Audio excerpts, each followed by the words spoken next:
tarde, boa noite, bom dia. Para mim é um motivo de muita alegria ter a oportunidade de estar mais uma vez com você para estudarmos juntas a Palavra de Deus.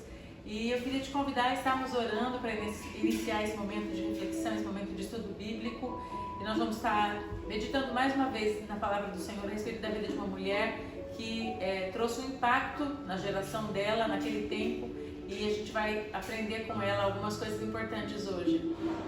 Feche seus olhos, te convido a fechar os olhos e abaixar sua cabeça para nós pedirmos a direção do Espírito Santo sobre as nossas vidas, para que nós possamos abrir os nossos espíritos e receber dele a instrução em nome de Jesus.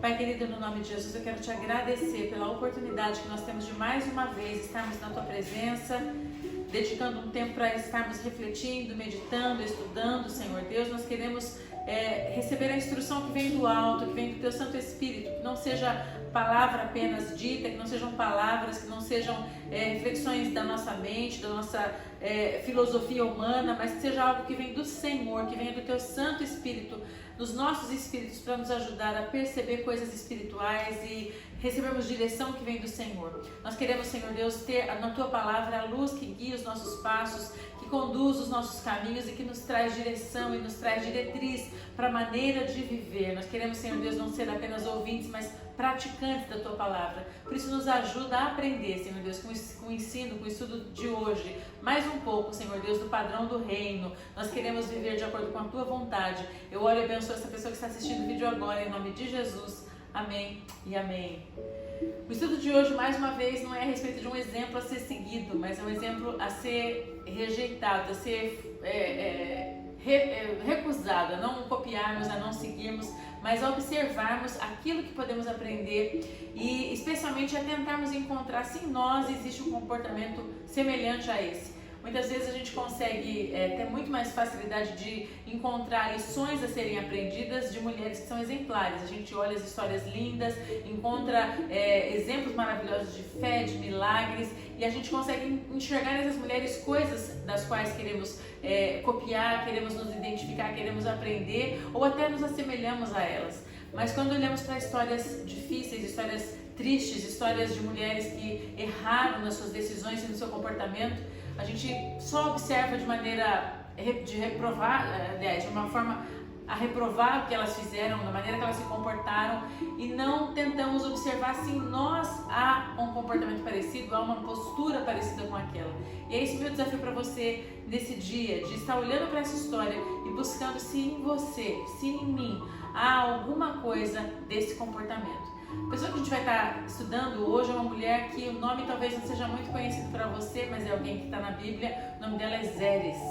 Zeres é alguém que aparece no livro de Esther. Ela é esposa de alguém muito importante, ela é esposa de um oficial importante, ela é esposa de Amã, esse sim é alguém muito conhecido. Ele era um alto oficial do Império Persa e ele estava vivendo naqueles dias assim, sendo muito honrado, mas ao mesmo tempo muito descontente com o fato de que os judeus viviam naquele lugar e porque eles tinham leis diferentes, porque eles tinham práticas diferentes e ele simplesmente odiava os judeus. Você deve conhecer a história porque a história de Esther é uma história muito conhecida, a história da rainha Esther, a história de Hadassah, mas a história de Zeres é pouco observada, é pouco analisada, a gente passa por cima porque o romance, a beleza da história de Esther, o milagre, a escolha dela, o livramento que aconteceu depois são tão bonitos, são tão maravilhosos que fazem com que a história de Zeres fique um pouquinho sublimada, mas a gente vai observar justamente a vida dessa mulher para tentar observar aquilo em que ela errou e aquilo que prejudicou não apenas ela, mas a sua casa por causa da maneira como ela viveu e aquilo que ela fez.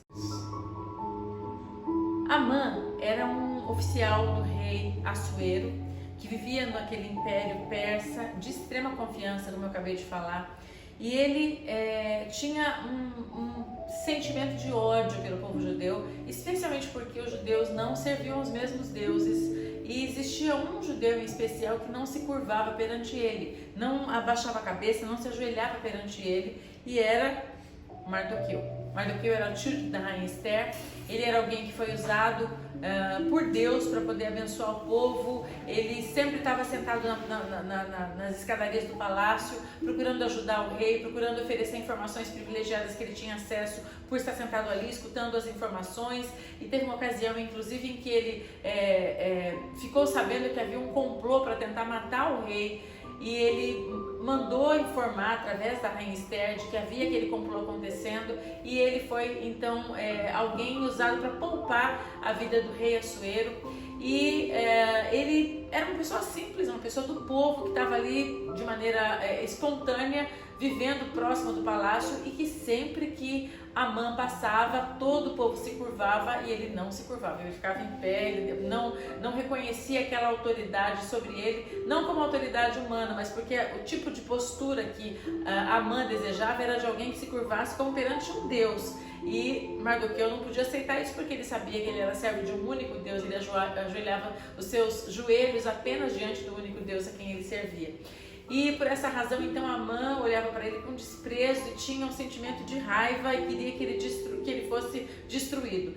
E ele não apenas começou a odiar de uma maneira muito forte a Mardoqueu, como ele começou a sentir ódio por todo o povo, porque ele viu que era um povo inteiro que tinha o mesmo comportamento, era um povo inteiro que não adorava os mesmos deuses e que tinha práticas que eram práticas específicas, e que ele começou a ter realmente repugnância.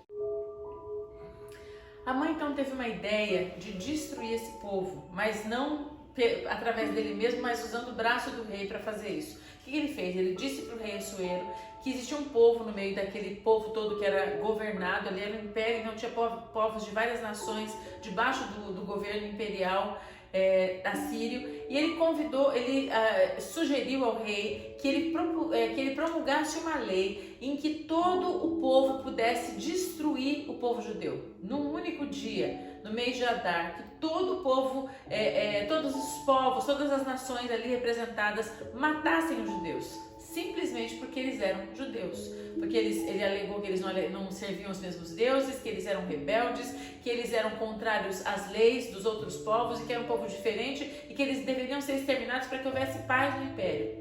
E o rei acreditou naquela história, acreditou que aquilo fosse real, acreditou que aquele povo oferecesse uma ameaça para o seu império, e ele promulgou aquela lei com o selo real. Quando Mardoqueu soube dessa decisão, ele ficou apavorado, ele ficou triste, ele rasgou as vestes, ele cobriu a cabeça dele com cinzas, ele começou a andar pela cidade desconsolado, inconformado. E isso alguém da rua fez com que a informação chegasse até a rainha Esther, porque ele era tio de Esther, Esther era sobrinha dele. E ela ficou assim muito preocupada e pediu para que os seus servos fossem até ele e perguntassem o que tinha acontecido. Ele falou assim: você não soube da lei, você não soube do que aconteceu, veio desolação agora sobre o nosso povo, veio essa desgraça sobre o nosso povo, e não há nada que nós possamos fazer, só Deus pode intervir. Ele falou assim: você tem que intervir perante o rei, você tem que entrar perante o rei e pedir com que ele mude essa lei, faça alguma coisa. E Esther ficou bem preocupada, porque existia uma lei naquele país, você deve conhecer a história de que ela não podia entrar na presença do rei sem ser convidada. Já fazia mais de 30 dias que o rei não a chamava, e o risco de entrar na presença do rei sem ser convidado era de morte. Então eu falei para você aqui um trechinho que se encontra no capítulo 5, de 1 a 14, para você entender então como que começou a mudar o cenário em relação à Amã e toda essa história. No capítulo 5, do versículo 1 a 14, diz o seguinte: 3 dias depois de que Esther tinha já determinado um jejum, inclusive, para poder se preparar para ir na presença do rei, Esther vestiu seus trajes de rainha, colocou-se no pátio interno do palácio, em frente ao salão do rei. O rei estava no trono de frente para a entrada, quando a rainha Esther, ali no pátio, veio, e o rei teve misericórdia dela, estendeu-lhe o cetro de ouro que tinha à mão, e Esther aproximou-se e tocou na ponta do cetro. E o rei perguntou: o que há, Esther? Qual o seu pedido? Mesmo que seja metade do meu reino, lhe será dado. Então Esther disse o seguinte: se for do agrado do rei, venha com Amã a um banquete que irei preparar. E disse o rei: traga Amã imediatamente, para que ele atenda ao pedido de Esther. Então o rei e Amã foram ao banquete de Esther. Enquanto bebiam vinho, o rei tornou a perguntar para Esther qual o seu pedido, e ela disse, e qual o seu desejo, né? Mesmo que seja metade do reino, lhe será concedido. E Esther respondeu, esse é o meu pedido e esse é o meu desejo. Se o rei tem consideração por mim, se lhe agrada atender o pedido do meu coração, que o rei e Amã venham amanhã novamente a outro banquete que vou lhes preparar. E então respondeu o rei, e então eu vou responder a pergunta do rei. Naquele dia, Amã saiu alegre e contente, mas ele ainda estava furioso com Mardoqueu, especialmente porque viu Mardoqueu que estava junto à porta do palácio, não se levantou, nem mostrou respeito na sua presença. E Amã, porém, controlou-se, foi-se para sua casa e reuniu-se com seus amigos e sua mulher Zeres. Aí a Bíblia conta que Amã vangloriou-se da sua grandeza, vangloriou-se das suas riquezas, dos seus muitos filhos, de como o rei havia honrado a ele e promovido acima de todos os outros nobres e oficiais. E ele disse também o seguinte, além disso, eu sou o único que a rainha Esther convidou para acompanhar o banquete junto com o rei que ela ofereceu. E ela me convidou para comparecer amanhã de novo, junto com o rei. Mas aí ele falou, ele estava tão entristecido ainda com Mardoqueu que ele falou assim, mas tudo isso não vai dar satisfação nenhuma enquanto viver o judeu Mardoqueu, aquele que vive sentado à porta do palácio. Então Zeres, a sua esposa, junto com seus amigos, sugeriu para ele o seguinte, manda fazer uma forca para Mardoqueu, manda fazer uma forca de mais de 20 metros de altura. E logo pela manhã vai e pede ao rei para que ele seja morto, para que ele seja enforcado. E você vai poder desfrutar de toda a alegria que você tem, de todo o prestígio que você tem. E a sugestão agradou o coração de Mardoqueu e ele foi e mandou fazer a forca. Você vai encontrar isso no capítulo 5, de 1 a 14, lá no livro de Esther. Zeres, a mulher de Amã, ela aconselhou a ele para destruir a vida de Mardoqueu através de uma forca, para que ele fosse enforcado naquele lugar.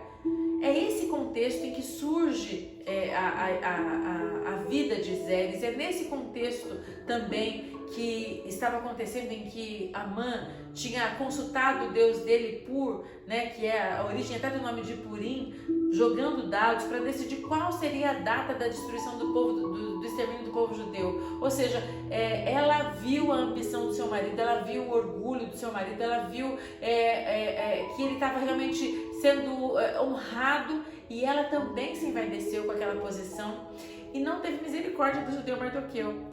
Ela viu que o seu marido estava numa posição já de ser um homem exaltado na corte, uma posição em que ele tinha prestígio, mas que o ódio por uma pessoa trazia tristeza para o seu coração. Acho que você pode lembrar um pouquinho do que aconteceu algumas semanas. Eu contei a história de Jezabel, e ela, da mesma forma, ela tinha visto que Acabe estava completamente entristecido porque ele não tinha conseguido comprar a vinha de Nabote.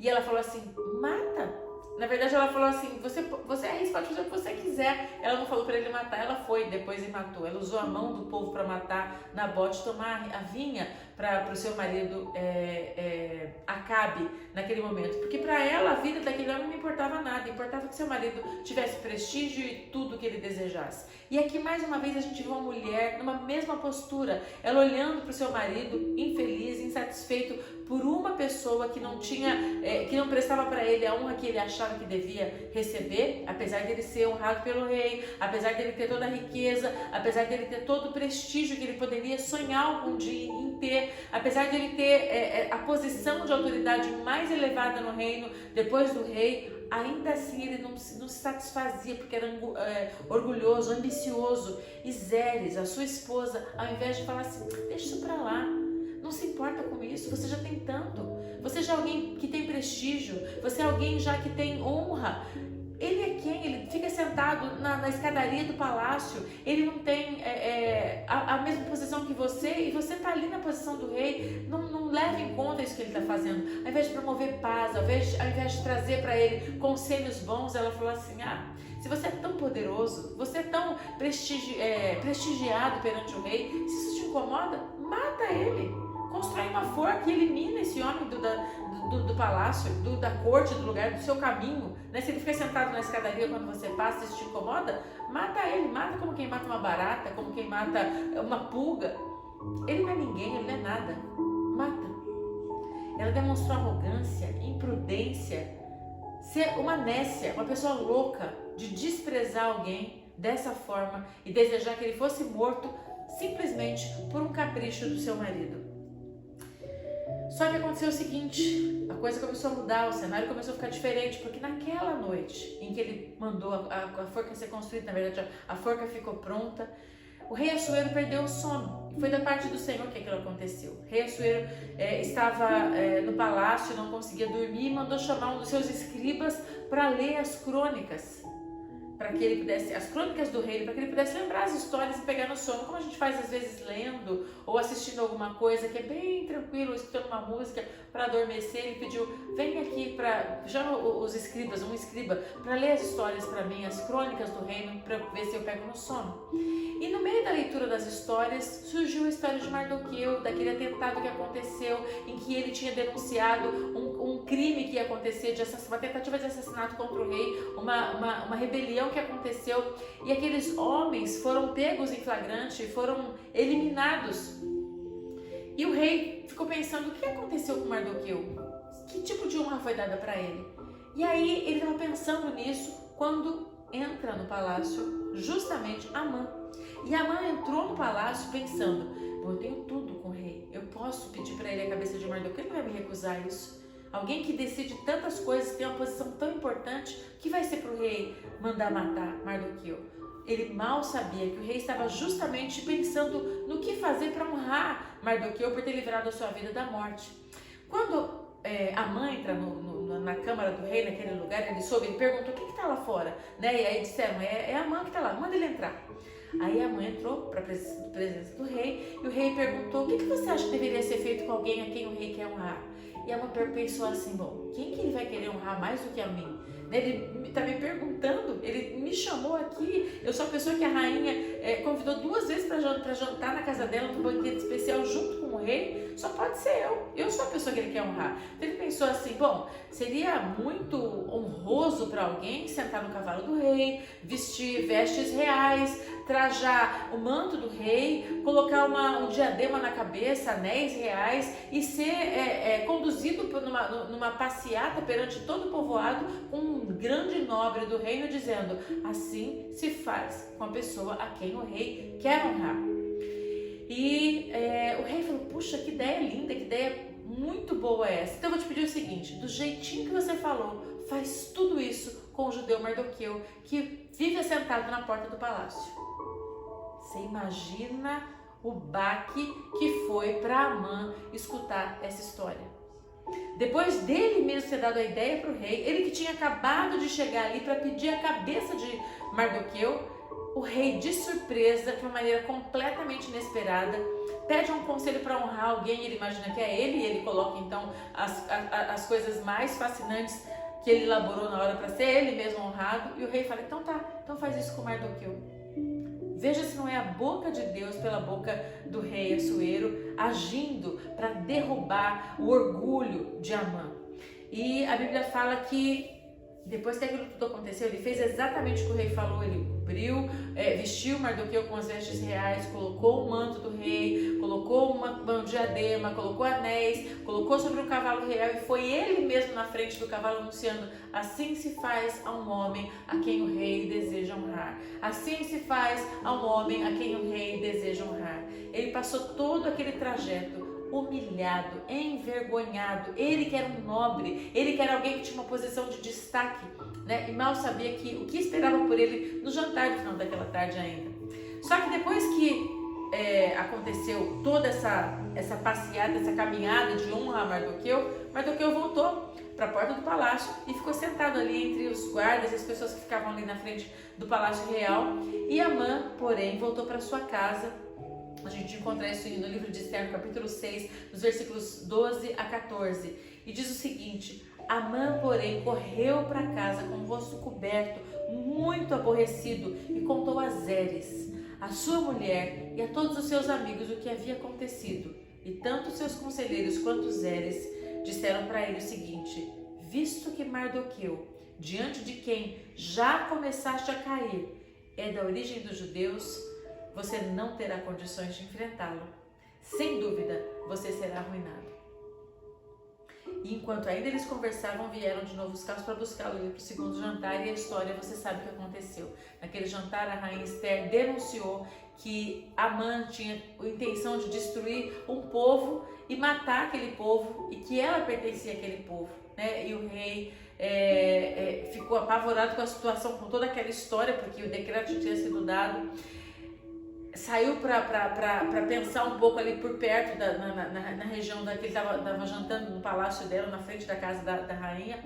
E Amã se prostrou, quase caindo por cima da rainha Esther, no divã que ela estava sentada. O rei entra e vê aquela cena e dá um grito, achando que ele estava tentando abusar dela. E aí os eunucos cobrem Amã e ele sai dali, e dali ele vai para ser enforcado na forca de Mardoqueu, na forca que ele mandou construir para Mardoqueu. Lá em Provérbios a gente lê que o orgulho precede a queda. O orgulho de alguém precede a queda. E a gente vê aqui nessa história tão rápida que na verdade, a história de Esther, a história de Mardoqueu, mas que tem outras histórias entrelaçadas com essas histórias, a história de Amã e a história da sua esposa Zeres. Aquela que aconselhou para ele, aquela que deu ideia para ele de fazer aquela forca, a forca que ele foi enforcado. E não foi apenas ele que foi enforcado, mas ele e todos os seus filhos. E todo o patrimônio que ele tinha foi dado à rainha Esther.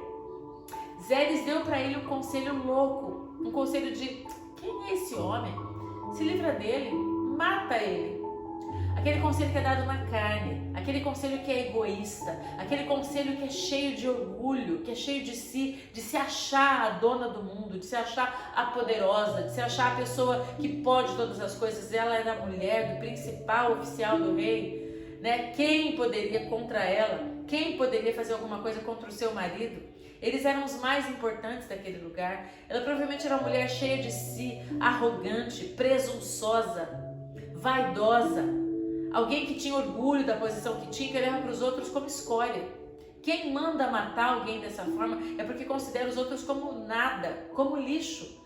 Que tipo de conselho talvez nos nossos dias seriam: manda embora, demite, ignora, deixa para lá, não é ninguém.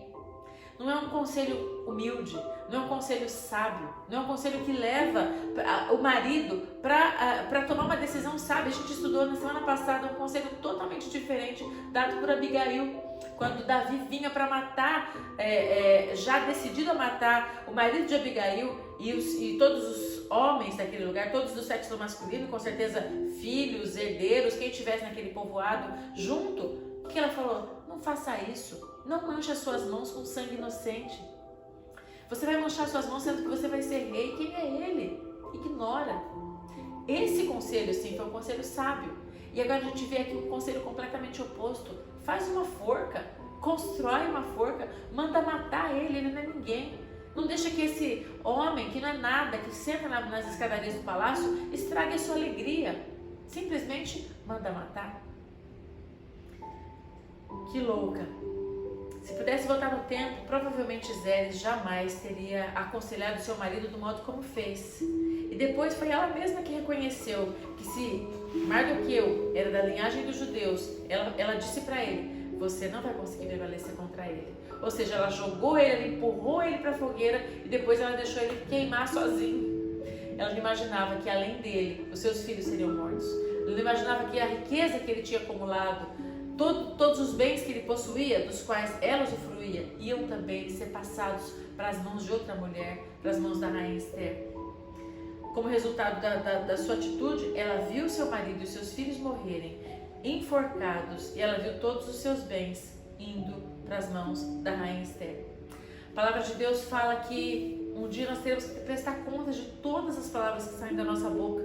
Quando a gente abre Mateus 12, versículos 36 e 37, a gente lê o seguinte: mas eu lhes digo que no dia do juízo os homens haverão de dar conta de toda palavra inútil que tiverem falado, pois por suas palavras você será absolvido e por suas palavras serás condenado. Em Gálatas 6:7 também tem um versículo que diz o seguinte: não erreis, Deus não se deixa escarnecer, porque tudo que o homem semear, isso também ceifará. Aquilo que a gente planta, a gente colhe. Aquilo que ela planejou, ela plantou para a vida de uma outra pessoa, foi ela mesma que colheu. A maldição, ela sai por uma boca e ela volta para o mesmo lugar de origem de onde ela saiu. Por isso a gente tem que guardar os nossos lábios, não amaldiçoar ninguém, não desejar o mal. O Senhor Jesus fala para que nós amemos os nossos inimigos, para nós abençoarmos aqueles que nos maldizem. Essa é a postura da mulher cristã, não a postura de falar palavras de maldição, de jogar praga, de desejar o mal, de desejar que tudo vá dê errado ou de falar contra. Porque a palavra de Deus também fala, o Senhor Jesus fala que da mesma fonte não pode proceder água doce e água amargosa. Ou é uma ou é outra. Não tem como sair água boa de uma fonte que é contaminada com água, que é água putrefada, água podre, água parada, água salobra. Não tem como de uma mesma fonte sair duas coisas diferentes. Ou é bom ou é ruim. Lá em Provérbios 14, no versículo 1, a gente lê que a mulher sábia edifica a sua casa, mas a tola com as suas próprias mãos a derruba. Como eu mencionei agora há pouco, a gente viu um livramento que aconteceu na semana passada pela sabedoria de uma mulher. E nessa semana a gente está vendo uma casa inteira que foi destruída, uma família inteira que foi morta por um mau conselho que foi dado por uma mulher. Amã talvez tivesse um outro destino se a sua esposa não tivesse aconselhado a ele a enforcar Mardoqueu. Quando a gente olha para toda essa história, toda essa trama, a gente não imagina que o desfecho dela é resultado de um mau conselho, de uma má esposa, de uma palavra dada numa hora errada, num conselho errado dado, que trouxe destruição para toda uma casa. Gênesis 2, no versículo 18, diz que: E disse o Senhor Deus, não é bom que o homem esteja só, far-lhe-ei uma ajudadora idônea, ou uma ajudadora que lhe seja idônea. Nós, mulheres, fomos feitas para sermos auxiliadoras, ajudadoras dos nossos maridos, sábias conselheiras, ajudantes, pessoas que olham de longe, enxergam o mal, protegem. A mulher, ela é o profeta da casa, ela tem a habilidade de ser como uma atalaia, como um muro de proteção que enxerga o mal vindo de longe e consegue dar bons conselhos. Se nós usarmos a direção do Espírito Santo para ajudar os nossos maridos, para abençoar a nossa casa, os nossos maridos e os nossos filhos. Lá em Provérbios 31 ainda, nos versículos 11 e 12, a gente lê que o coração do marido está nela confiado, na mulher sábia, na mulher virtuosa. Assim ele não necessitará de despojo, ela só lhe faz bem e não mal todos os dias da sua vida. A mulher virtuosa é aquela que não faz mal, mas só faz bem para o seu marido todos os dias da sua vida. Quero então te convidar a refletir nessa história e a observar suas palavras em relação ao seu marido, ao seu cônjuge, ao seu esposo. Qual tipo de conselhos você tem dado para ele? Quando ele se mostra com raiva dos amigos, com raiva do chefe, com raiva do patrão, com raiva de pessoas que humilharam, com raiva de pessoas que se levantaram contra ele, que falaram contra ele. Você é aquela que fica instigando ele, falando assim: despreza, dá o troco, puxa o tapete dele, manda embora, prejudica. Ele vai se dar mal, não vou usar outros termos, mas ele vai se dar mal, não ajuda mais, deixa com que ele vá pelo caminho dele mesmo e se prejudique por conta própria. Ou você é aquela que fala assim: puxa vida, não tem misericórdia, ele ainda não tem o entendimento que você tem, não tem a mesma sabedoria, ele ainda é imaturo, ele fez isso talvez sem pensar. Aquela pessoa que apazigua, aquela pessoa que traz paz. É esse o propósito de Deus para as nossas vidas. Os nossos conselhos são conselhos que podem trazer vida ou morte na vida da nossa família. Que você seja uma mulher abençoadora, que você seja uma mulher que traz bênção para a sua casa, que traz bons conselhos para o seu marido, que é um muro de proteção, que é uma profeta na sua casa, que faz declarações de bênção sobre a vida do seu marido e dos seus filhos e que a todo tempo traz bons conselhos para que a sua família, a sua casa sejam abençoadas e que a bênção do Senhor sempre esteja ao redor de todos vocês, em nome de Jesus. Quero orar agora com você, encerrando esse período de meditação, pedindo que o Senhor nos dê sabedoria para agirmos dessa forma, inspirada pelas mulheres que foram, como a Abigail na semana passada nós mencionamos, mulheres que souberam dar bons conselhos para que a sua vida, a minha vida, as nossas casas sejam casas abençoadas e os nossos maridos sejam, como esse texto de Provérbios 31 diz, Homens que sabem que a sua mulher só vai lhe fazer bem todos os dias da sua vida. Amém? Feche seus olhos e vamos orar. Senhor Deus, quero te agradecer por esse tempo de meditação, de reflexão, Senhor Deus, na tua palavra, em que mais uma vez pudermos, Senhor Deus, aprender algo que pode mudar as nossas vidas, que pode nos ajudar a mudar o nosso comportamento.